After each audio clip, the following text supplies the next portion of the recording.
L'enseignement de Jésus-Christ est un vivant évangile. Il opère vraiment des transformations. Il change la vie de l'individu et celle-ci devient absolument différente de ce qu'elle aurait été autrement. Il ne saurait y avoir de meilleures preuves.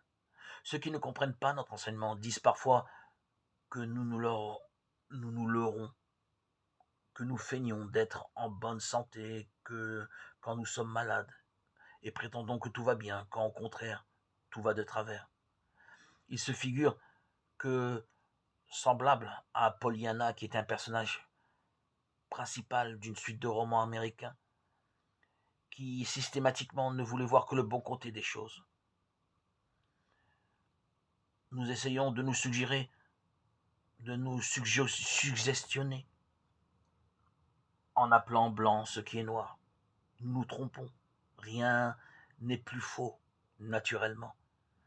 Cette manière d'agir ne mettrait pas en pratique l'enseignement de Jésus-Christ. Nous avons compris qu'en nous détournant de l'image négative pour ne voir que la vérité positive et nous en tenir à elle consciemment, nous modifions avantageusement l'image. Et pour chaque cas, ceci constitue la pierre de touche. Faisons la preuve. Si l'image extérieure change, vous êtes dans la bonne voie. Vous ne vous leurrez pas et ne vous abandonnez pas non plus à un excès d'émotivité. Par contre, si l'image ne se modifie pas en un temps raisonnable, c'est en effet que vous vous êtes fait des illusions. Votre travail mental laisse à désirer. Vous ferez bien de réviser votre méthode. Il est possible que les modifications extérieures soient incomplètes ou même relativement peu importantes, mais du moment qu'un changement s'effectue, vous ne vous abusez pas, vous êtes en train d'obtenir des résultats. Il n'y a point de démonstration invisible. Votre mentalité se démontre à chaque instant sur le plan extérieur des apparences.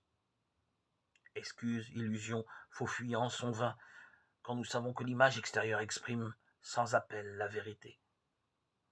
Grâce soit rendue à Dieu pour cette admirable vérité, car il nous offre une méthode infaillible pour triompher des limites et de l'erreur. On les reconnaît à leurs fruits. Matthieu 7, 20.